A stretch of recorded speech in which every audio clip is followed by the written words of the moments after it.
Et voilà, bonjour. Bonjour à tous. Alors, pour le moment, il n'y a personne. Nous sommes en direct. Nous allons avoir un live avec Frédéric Bondou, président Eco Europe. Je vais donc aller le rechercher. Donc, merci, je vois qu'il y a du monde. Merci, coucou. Alors, je recherche Grand Seiko France. Voilà, Grand Seiko France. J'envoie l'invitation.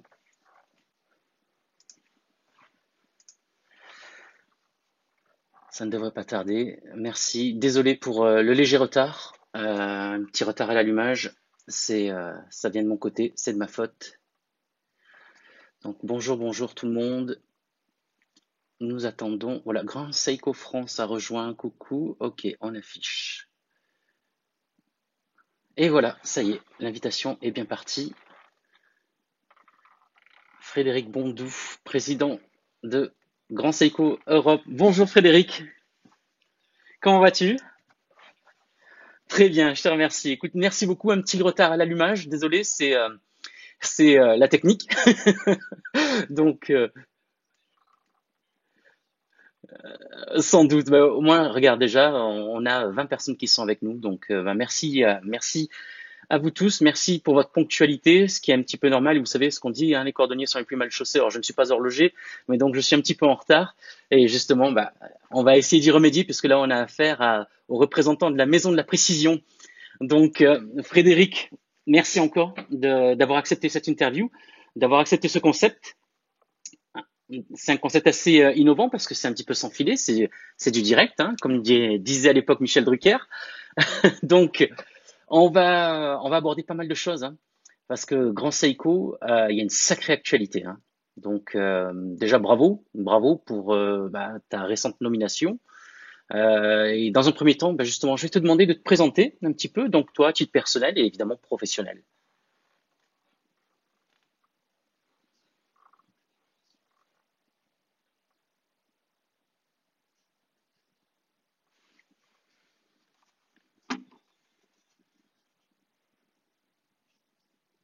Mhm,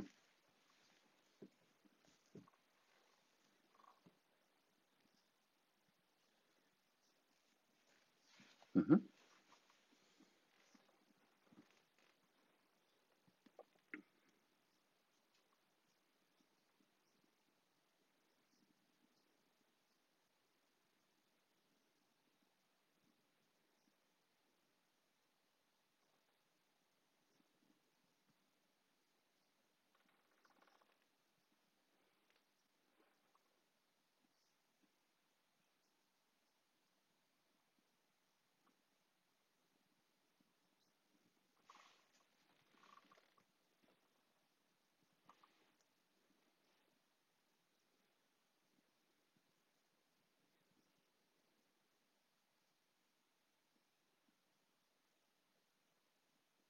d'accord.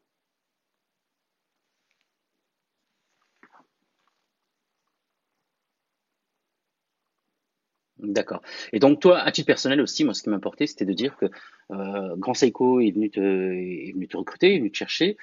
Tu étais déjà dans l'horlogerie, tu as un historique dans l'horlogerie.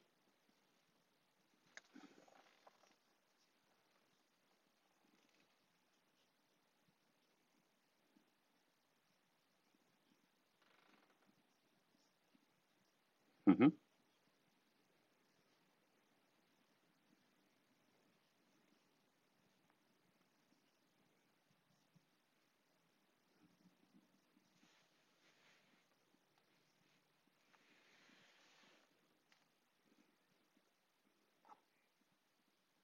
d'accord.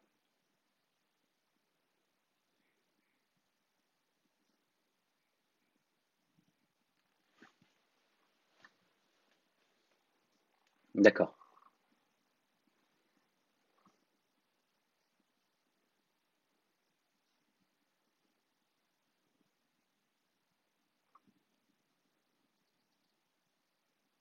Mhm.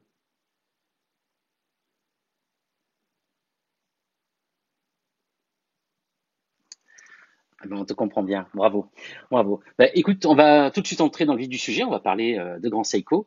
Et Grand Seiko, comme tu l'as présenté tout à l'heure, il y a eu deux phases. Il s'est passé 50 ans pendant lesquels Grand Seiko était une marque japonaise pour les Japonais. Donc c'était marché domestique, marque de luxe. Et puis, il y a 10 ans, volonté de globalisation, volonté d'ouverture au monde.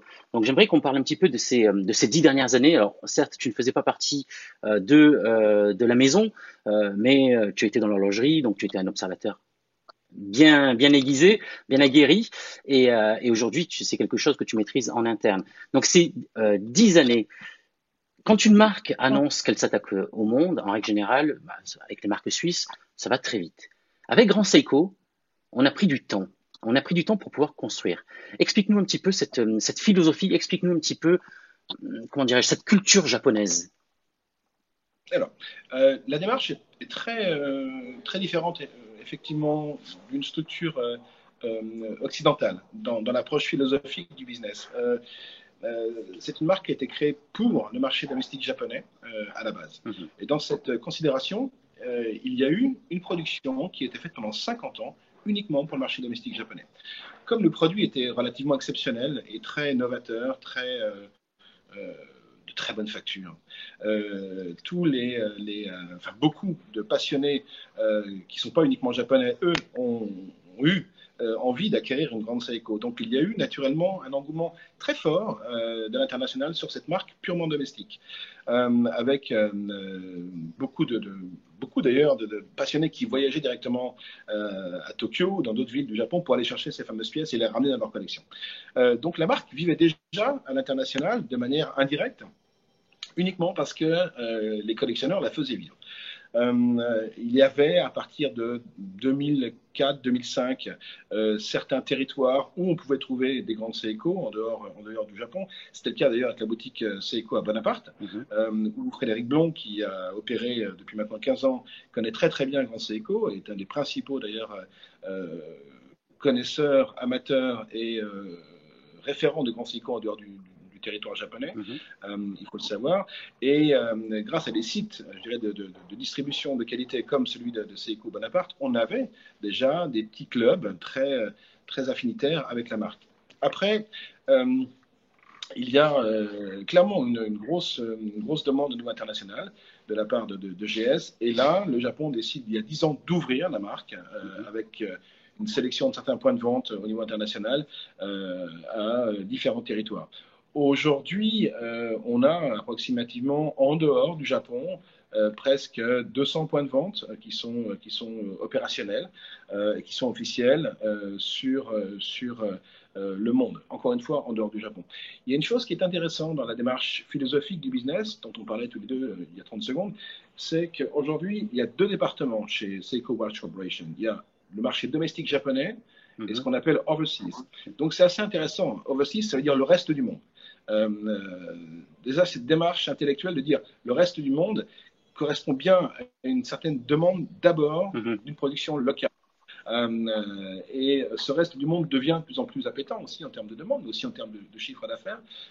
Et donc, il y a eu naturellement une certaine vérité, volonté, suite à cette séparation des deux marques officielles il y a maintenant 3 ans, de se créer une structure de distribution qui soit un peu plus indépendante des structures des coexistantes, mais surtout avec un apport de 109, d'idées neuves et de distribution qui soient aussi là encore différenciées de ce que peut être la philosophie de Seiko.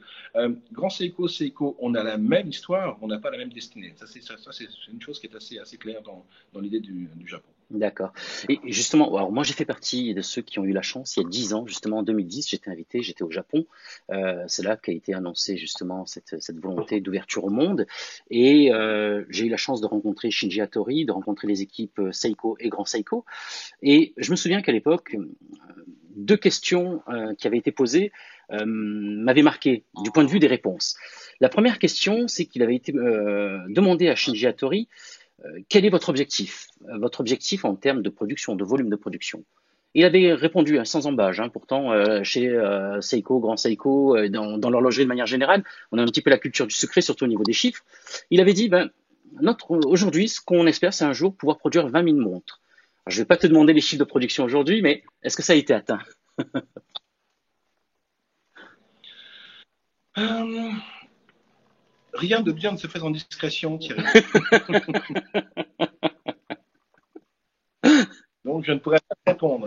Bien sûr. L'objectif, clairement, est de garder, conférer cette production très, très, très limitée aujourd'hui à la marque Grand Seiko.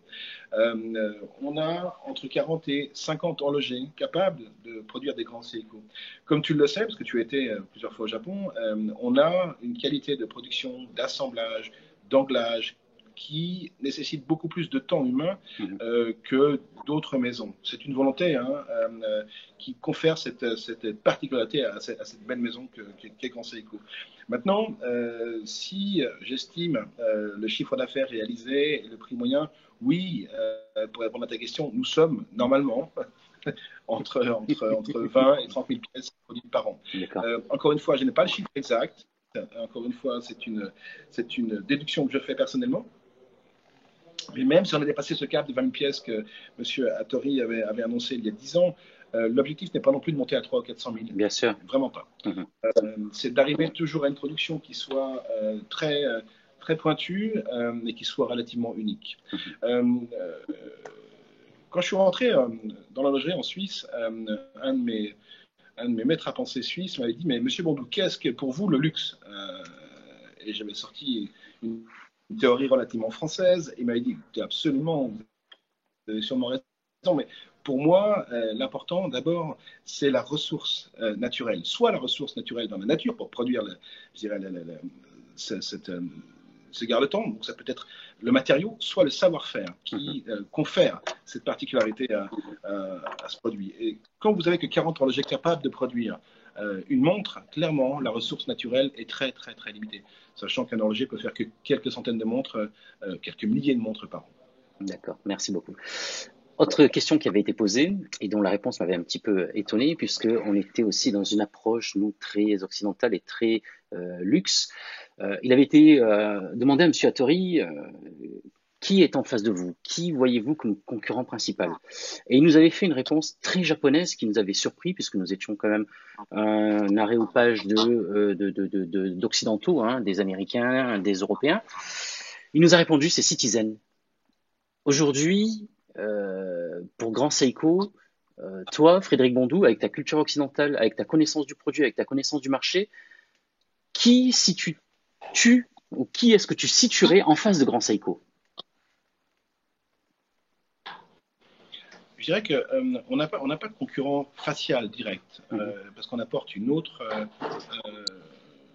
valeur ajoutée que simplement un produit horloger. On a chez Grand Seiko cet avantage d'avoir un produit absolument somptueux, mais aussi un écosystème émotionnel qui est très lié à la culture japonaise, le takumi, comme tu connais. Donc, c'est quelque part une globalité assez intéressante en termes d'approche. Tous les compétiteurs, on pourrait, je dirais, considérer le segment de prix moyen. Moi, j'ai un segment de prix qui se situe entre 5 000 et 10 000 euros de prix moyen. Tous les opérateurs qui sont dans ce créneau peuvent être considérés éventuellement comme des acteurs complémentaires de mon approche commerciale. Oui. D'accord, merci pour cette réponse aussi. Donc, on va parler un petit peu de cette relation particulière qu'il y a entre Grand Seiko et la France. Donc, comme tu le disais tout à l'heure, depuis même avant qu'il y ait cette ouverture au monde de la part de Grand Seiko, des produits Grand Seiko étaient disponibles rue Bonaparte, au Seiko Center, entre les mains et sous la responsabilité de Frédéric Blon. Donc, depuis très très longtemps, il y a une relation particulière avec la France. Là, pareil, j'avais posé la question à Shinji Hattori, je lui avais parlé justement de cette relation. Il me disait que la France était un marché pour lui très important, puisque marché qui est très lié au luxe, et c'était un véritable laboratoire, à la fois laboratoire commercial et laboratoire d'idées. Aujourd'hui, aujourd'hui, donc cette année, en 2020, Grand Seiko a ouvert la première boutique au monde, Place Vendôme. Première boutique Grand Seiko dédiée Grand Seiko. Est-ce que tu sens justement, est-ce qu'avec cet aboutissement, cette ouverture de boutique, est-ce que tu ressens encore aujourd'hui cette proximité entre la France et le Japon?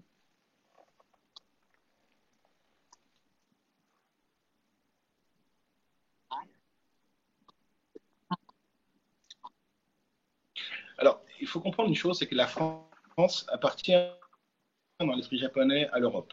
La France est particulière, comme peut-être l'Italie ou la Suisse ou l'Allemagne.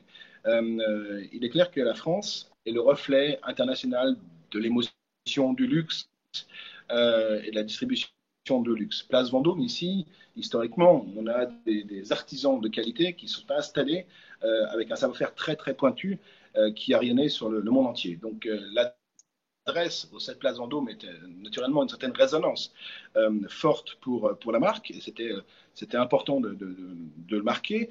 Mais aujourd'hui, le marché français est un marché qui était un petit peu plus euh, mature que d'autres marchés européens, parce que, comme tu l'as dit, il y avait une distribution déjà effective Mhm. à Paris depuis presque 15 ans. Mais on a la même situation en Allemagne où Seiko Francfort a aussi eu cette velléité.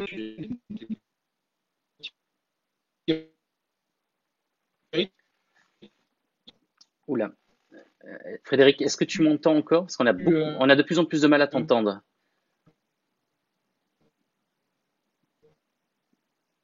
Allô, alors c'est vrai que là, il y a une connexion. Je pense que le réseau parisien a dû tomber un petit peu. Est-ce que tu m'entends, Frédéric? Nous, on ne t'entend plus. On te voit un petit peu, mais on ne t'entend plus.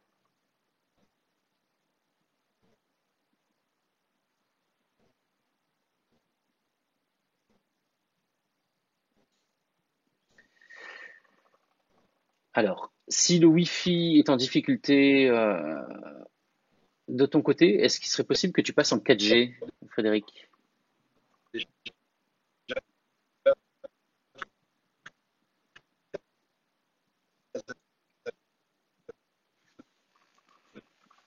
Alors, je vais. On est un petit peu embêté. Je suis désolé pour tous ceux qui nous suivent. Si tu compares l'Italie,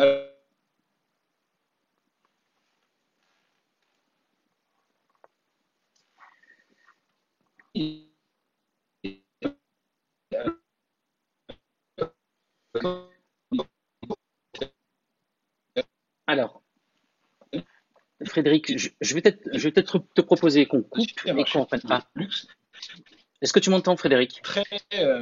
Nous avons Les aléas du direct, hein, comme on dirait à la télévision, comme on disait à notre époque.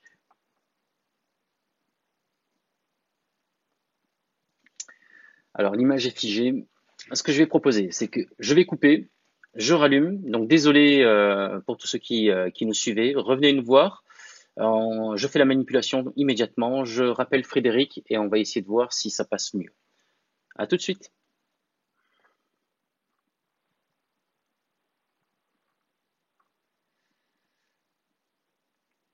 Mille excuses hein, pour cette coupure. Il semblerait qu'à Paris, il y ait des soucis de connexion. Alors, hop.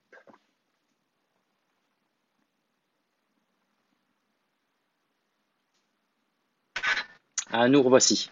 Frédéric, désolé. désolé, je pense on a notre Wi-Fi qui parfois saute. D'accord. Mais en fait, avec la ministère de la Justice à côté, on a parfois l'oscilloscope. Ouais, ouais, ça brouille un petit peu. Absolument. Bon, c'est pour ça. J'ai préféré couper et rappeler parce que on ne t'entendait plus, l'image était figée, donc c'était dommage. On ne pouvait pas se passer justement de tes commentaires. Donc on en était justement, on parlait de cette relation entre la France et le Japon.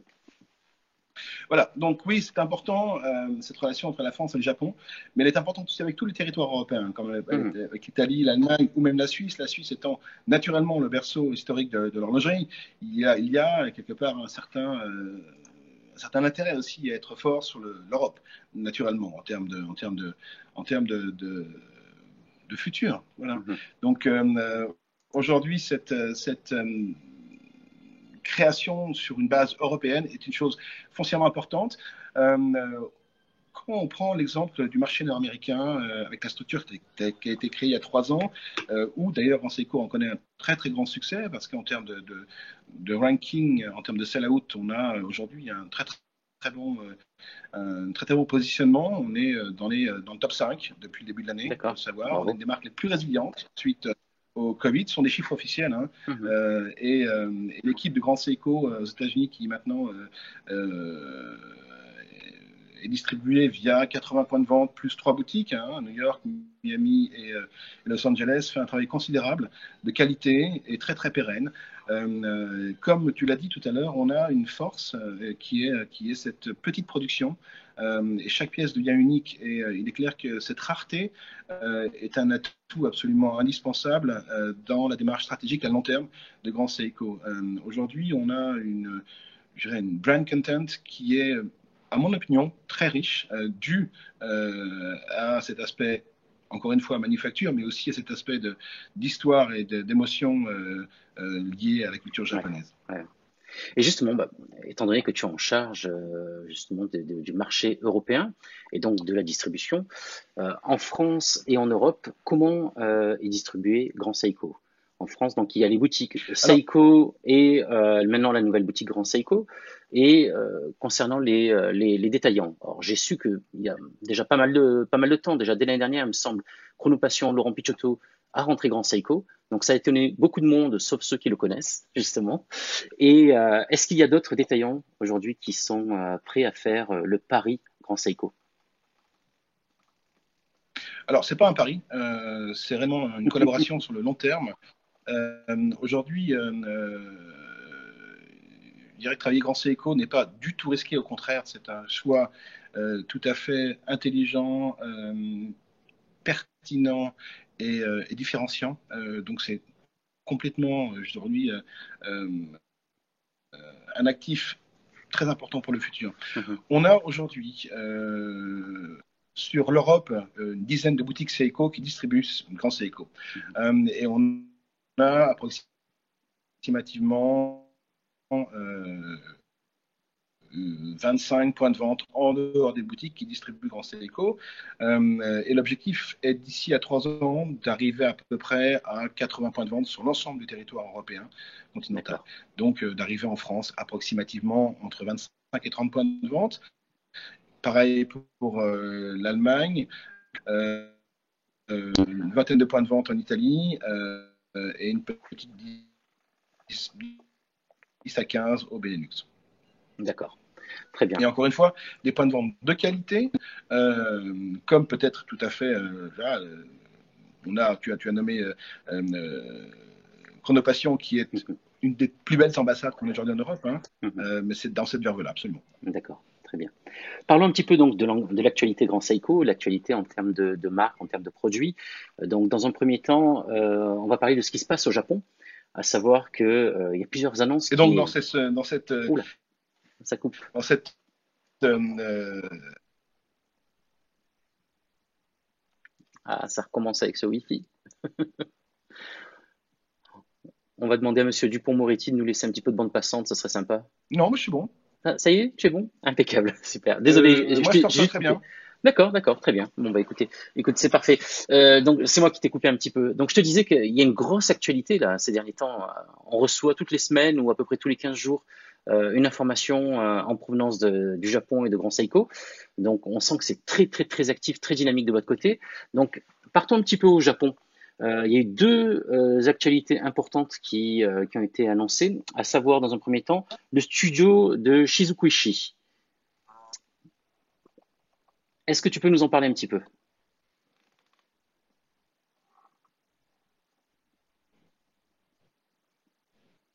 Oui, tout à fait. Alors, euh, comme tu le sais, nous avons deux sites de production au Japon, donc un à Morioka, Mhm. qui produit tous les mouvements mécaniques et les mouvements automatiques, et un autre qui est à la province de Nagano, qui est Seiko Epson, qui produit les solutions. Mhm.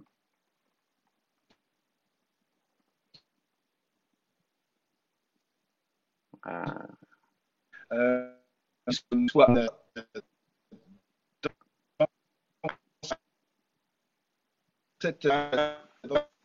cette démarche-là, nous avons peu eu plus la chance de pouvoir développer un nouveau watch.